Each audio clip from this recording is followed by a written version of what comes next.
ಹರೇ ಕೃಷ್ಣ, ಹರೇ ಶ್ರೀನಿವಾಸ. ಮೀನರಾಶಿಯವರಿಗೆ ರಾಜಯೋಗ.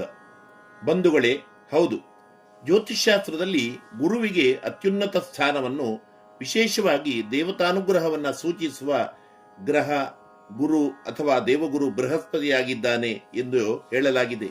ಯಾವ ಗ್ರಹಗಳ ದೋಷ ಪೀಡೆ ಜಾತಕದಲ್ಲಿ ಅದೆಷ್ಟೇ ಇದ್ದರೂ ಕೂಡ ಗುರುವಿನ ಅನುಗ್ರಹ ಇದ್ದರೆ, ನಮ್ಮ ಜಾತಕದಲ್ಲಿ ಬೃಹಸ್ಪತಿಯು ಉಚ್ಚ ರಾಶಿಯಲ್ಲಿ ಅಥವಾ ಜನ್ಮ, ದ್ವಿತೀಯ, ಪಂಚಮ, ಸಪ್ತಮ, ನವಮ, ಏಕಾದಶದ ಭಾವದಲ್ಲಿ ಇದ್ದರೆ ಆಗ ಜೀವನದಲ್ಲಿ ಬೇಕಾದ ಎಲ್ಲ ಇಷ್ಟಾರ್ಥಗಳು ಕೂಡ ಪ್ರಾಪ್ತಿಯಾಗುವುದರಲ್ಲಿ ಸಂದೇಹವಿಲ್ಲ ಎಂದಿದೆ ಜ್ಯೋತಿಷಾಸ್ತ್ರ.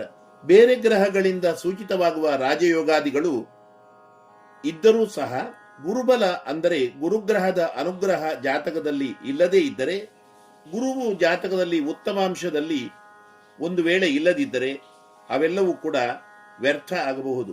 ಆದ್ದರಿಂದ ಮದುವೆ, ಉಪನಯನ, ಗೃಹ ಪ್ರವೇಶ ಮುಂತಾದ ಶುಭ ಕರ್ಮಗಳಿಗೆ ಮಾತ್ರ ಗುರುಬಲ ಬೇಕೆಂದ ಅರ್ಥ ಅಲ್ಲ. ಜಾತಕದಲ್ಲೂ ಸಹ ಗುರುಗ್ರಹ ಉತ್ತಮ ಅಂಶದಲ್ಲಿ ಇರಬೇಕು, ಪ್ರಭಾವಶಾಲಿ ಇರಬೇಕು. ಉದಾಹರಣೆಗೆ, ನಮ್ಮ ಜಾತಕದಲ್ಲಿ ಮಂಗಳ ದೋಷ, ರವಿ ನೀಚ ರಾಶಿಯಲ್ಲಿ ಇರುವುದು, ರಾಹು ದೋಷ, ಸರ್ಪದೋಷ, ಪಿತೃದೋಷಾದಿಗಳು ಇದ್ದರೆ ಅದಕ್ಕೆ ಬೇಕಾದ ಸೂಕ್ತವಾದ ಪರಿಹಾರಗಳನ್ನು ದೈವಜ್ಞರು ಸೂಚಿಸಿದರು.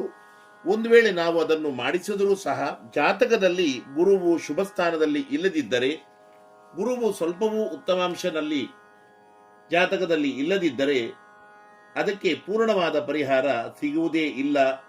ಅಥವಾ ಜಾತಕದಲ್ಲಿ ಗುರು ಉತ್ತಮವಾಗಿಲ್ಲದಿದ್ದರೆ ಪರಿಹಾರವನ್ನೇ ಮಾಡಲು ನಾವು ಮುಂದಾಗುವುದಿಲ್ಲ.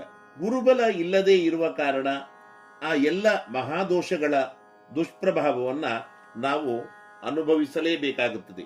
ಒಟ್ಟು ಅಭಿಪ್ರಾಯ, ಜಾತಕದಲ್ಲಿ ಬೇರೆಲ್ಲ ಗ್ರಹಗಳು ಅಶುಭ ಸ್ಥಾನದಲ್ಲಿದ್ದರೂ ಕೂಡ, ಅಶುಭ ಫಲಗಳನ್ನು ನೀಡಿದರೂ ಕೂಡ, ಗುರುವಿನ ವಿಶೇಷ ಅನುಗ್ರಹ ಒಂದು ವೇಳೆ ಜಾತಕದಲ್ಲಿ ಇದ್ದರೆ, ಗುರುವು ಉತ್ತಮ ಸ್ಥಾನದಲ್ಲಿ ಇದ್ದು ಉತ್ತಮ ಪ್ರಭಾವಶಾಲಿಯಾಗಿ ಸೂಚಿತನಾಗಿದ್ದರೆ, ಅಂದರೆ ದೇವತಾನುಗ್ರಹ ಅದೃಷ್ಟ ವಿಶೇಷವಿದ್ದರೆ, ಜೀವನದಲ್ಲಿ ಸಾಕಷ್ಟು ಉತ್ತಮ ಫಲಗಳು ಬರುವ ಅವಕಾಶ ನಮಗೆ ಇದ್ದೇ ಇರುತ್ತದೆ. ಪ್ರಸ್ತುತ ಮೀನರಾಶಿಯವರ ವಿಚಾರ ನೋಡಿದರೆ, ಗುರುವಿನದ್ದೇ ರಾಶಿ ಮೀನರಾಶಿ ಆಗಿರುತ್ತದೆ. ಗೋಚರ ಪ್ರಕಾರ ಗುರುವು 2026 ಜೂನ್ 1ರಿಂದ ತನ್ನ ಉಚ್ಚ ರಾಶಿ ಕರ್ಕಾಟಕ ರಾಶಿ ಅಥವಾ ಕರ್ಕ ರಾಶಿಗೆ ಬರುತ್ತಾ ಇದ್ದಾನೆ. ಸಾಮಾನ್ಯವಾಗಿ 2026 ಅಕ್ಟೋಬರ್ ವರೆಗೆ ಕರ್ಕ ರಾಶಿಯಲ್ಲಿ ಗುರು ಇರ್ತಾನೆ. ಕೇವಲ ಗೋಚರ ಪ್ರಕಾರ ಮಾತ್ರ ಗುರು ಉತ್ತಮ ಸ್ಥಾನದಲ್ಲಿದ್ದರೆ ಒಳ್ಳೆಯದಾಗುತ್ತೆ ಅಂತ ಅರ್ಥ ಅಲ್ಲ. ಜಾತಕವನ್ನು ಕೂಡ ಸರಿಯಾಗಿ ನೋಡಿಕೊಂಡು ಯಾವ ರಾಶಿ, ಯಾವ ದಶೆ, ಅಂತರ್ದಶೆ, ಬೇರೆಲ್ಲ ಗ್ರಹಗಳ ಫಲ ಹೇಗಿದೆ ಎಂಬುದನ್ನು ಕೂಡ ಸರಿಯಾಗಿ ವಿಮರ್ಶಿಸಿಕೊಂಡೇ ಫಲಭಾಗವನ್ನ ನಾವು ನಿರ್ಧರಿಸಬೇಕಾಗ್ತದೆ. ಆದರೆ ಗುರು ಗೋಚರ ಫಲವೂ ಕೂಡ ಪ್ರಮುಖ ಅಂಶವಾಗಿದ್ದು, ಇದರಿಂದಲೂ ಸಹ ಸಾಮಾನ್ಯವಾಗಿ 50%ಕ್ಕಿಂತಲೂ ಹೆಚ್ಚು ಶುಭಾಶುಭ ಫಲಗಳ ಜ್ಞಾನ ನಮಗೆ ಪ್ರಾಪ್ತಿಯಾಗ್ತದೆ.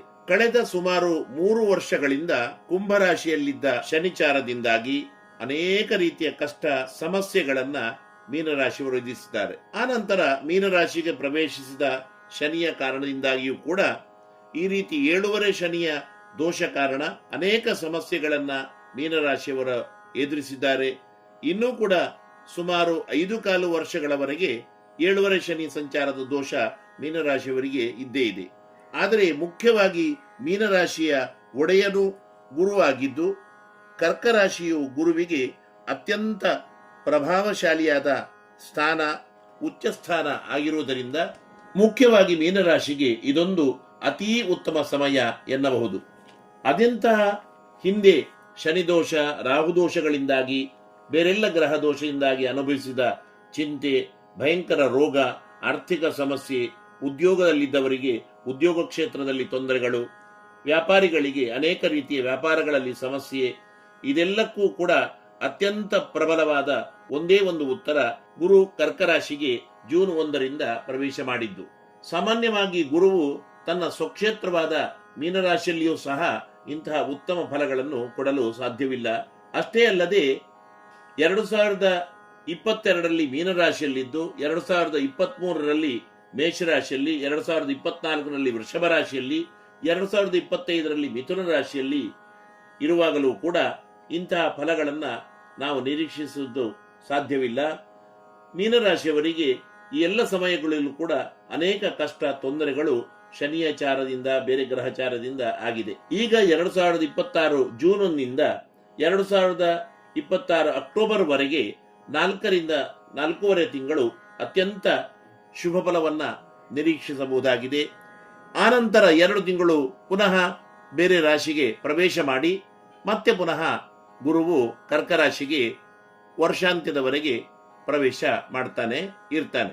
ಸಾಮಾನ್ಯವಾಗಿ ಬೇರೆ ರಾಶಿಗಳಾದ ಮೇಷ, ಮಿಥುನ, ಕರ್ಕ ರಾಶಿ ಇತ್ಯಾದಿಗಳಿಗೆ ಉತ್ತಮ ಫಲಗಳು ಮೀನರಾಶಿಯ ಒಡೆಯನಾದ ಗುರುವಿನ ಕರ್ಕ ಪ್ರವೇಶದಿಂದಾಗಿ ಆದರೂ ಕೂಡ ಭಯಂಕರವಾದ ಕಷ್ಟಗಳ ಬಿಸಿಲ ಬಾಧೆ ಇರುವಾಗ ತಂಪಾದ ನೆರಳಿನ ಛಾಯೆಯಂತೆ 3 ವರ್ಷಗಳ ಅನೇಕ ಕಷ್ಟ ತೊಂದರೆಗಳನ್ನು ಅನುಭವಿಸಿದ ಮೀನರಾಶಿಯವರಿಗೆ ಬಹು ವಿಚಿತ್ರವಾದ ಅತ್ಯದ್ಭುತ ಫಲಗಳನ್ನ ಗುರುವು ಕೊಡಲಿದ್ದಾನೆ. ಜೂನ್ 1 ಇದ್ದ ಆರೋಗ್ಯ ವಿಷಯಕ ಸಮಸ್ಯೆಗಳಿಗೂ ಕೂಡ, ವ್ಯಾಪಾರ, ವ್ಯವಹಾರ, ಉದ್ಯೋಗ ಎಲ್ಲ ತೊಂದರೆಗಳಿಗೂ ಕೂಡ ಉತ್ತರ ಸಿಗಲಿದ್ದು ಬಹು ಅನಾಯಾಸದಿಂದ ಎಲ್ಲಾ ವಿಷಯಗಳಲ್ಲಿ ಪರಿಹಾರ ಸಿಗಲಿದೆ. ವಿವಾಹ ಆಗದೇ ಇರುವವರಿಗೆ ವಿವಾಹ ಯೋಗ, ಸಂತಾನ ಇಲ್ಲದಿದ್ದರೆ ಸೂಕ್ತ ಪರಿಹಾರದಿಂದಾಗಿ ಸಂತಾನ ಯೋಗವೂ ಸಹ ಪ್ರಾಪ್ತಿಯಾಗುವ ಸೂಚನೆ ಗುರುವಿನಿಂದ ವಿಶೇಷವಾಗಿ ಮೀನರಾಶಿಯವರಿಗೆ ದೊರಕಲಿದೆ. ಮೀನರಾಶಿಯವರಿಗೆ ಸ್ವಾಮಿಯೂ ಸಹ ಗುರುವೇ ಆಗಿದ್ದಾನೆ. ಇನ್ನು ವಿಶೇಷವಾಗಿ ಗುರುಬಲ ವೃದ್ಧಿಗಾಗಿ ಇನ್ನೂ ಕೂಡ ಉತ್ತಮ ಫಲ ಪ್ರಾಪ್ತಿಗಾಗಿ ಮೀನರಾಶಿಯವರೂ ಸಹ ಮತ್ತೆ ಬೇರೆ ರಾಶಿಯವರೂ ಸಹ ಗುರು ಸ್ತೋತ್ರವನ್ನ ಹೇಳ್ತಾ ಇರಬಹುದು. ನೀವು ಯಾರನ್ನ ಗುರುಗಳೆಂದು ನಂಬಿದ್ದೀರೋ ಅಂತಹ ಜ್ಞಾನಿಗಳ ಗುರುಗಳ ದರ್ಶನ ಆಶೀರ್ವಾದವನ್ನ ಪಡೆದು ಬನ್ನಿ. ಮಂತ್ರಾಲಯ ರಾಘವೇಂದ್ರ ಸ್ವಾಮಿಗಳ ದರ್ಶನ ಮಾಡಿದರೆ ಗುರುಬಲ ವೃದ್ಧಿಯಾಗ್ತದೆ. ಇದು ಬಹಳ ಉತ್ತಮ ಪುಣ್ಯ ಕಾರ್ಯವಾಗಿದೆ. ಗುರುಕ್ಷೇತ್ರ ದರ್ಶನ ಮಾಡಿ ಗುರುಗ್ರಹದ ಸುಲಭವಾದ ಈ ಶ್ಲೋಕ ಮಂತ್ರವನ್ನು ಕೂಡ ಪ್ರತಿನಿತ್ಯ ಪಠಿಸಿ, ವಿಶೇಷವಾಗಿ ಗುರುವಾರ ದಿವಸ ಬೆಳಿಗ್ಗೆ ಈ ಮಂತ್ರವನ್ನ ಹೇಳಿ, ದೇವಾನಾಂಚ ಋಷೀಣಾಂಚ ಗುರುಂ ಕಾಂಚನ ಸನ್ನಿಭಂ ಬುದ್ಧಿಭೂತಂ ತ್ರಿಲೋಕೇಶಂ ತಂ ನಮಾಮಿ ಬೃಹಸ್ಪತಿಂ. ಇನ್ನೊಮ್ಮೆ ಮಂತ್ರವನ್ನ ಹೇಳ್ತಾ ಇದ್ದೇನೆ. ದೇವಾನಾಂಚ ಋಷೀಣಾಂಚ ಗುರುಂ ಕಾಂಚನ ಸನ್ನಿಭಂ ಬುದ್ಧಿಭೂತಂ ತ್ರಿಲೋಕೇಶಂ ತಂ ನಮಾಮಿ ಬೃಹಸ್ಪತಿಂ. ಈ ಸುಲಭ ಶ್ಲೋಕ ಮಂತ್ರವನ್ನ 16 ಸಲ ಅಥವಾ 48 ಅಥವಾ 54 ಅಥವಾ ಒಂದು ಸಲಕ್ಕೆ 108 ಸಲ ಹೆಚ್ಚಿನಂದು ಈ ರೀತಿಯಾಗಿ ಬೆಳಿಗ್ಗೆ 6ರಿಂದ 8ರವರೆಗೆ ಅಥವಾ ಸಂಜೆ ಶುದ್ಧರಾಗಿ 6ರಿಂದ 8ರವರೆಗೆ ಹೇಳಿದರೆ ಬಹಳ ಉತ್ತಮ.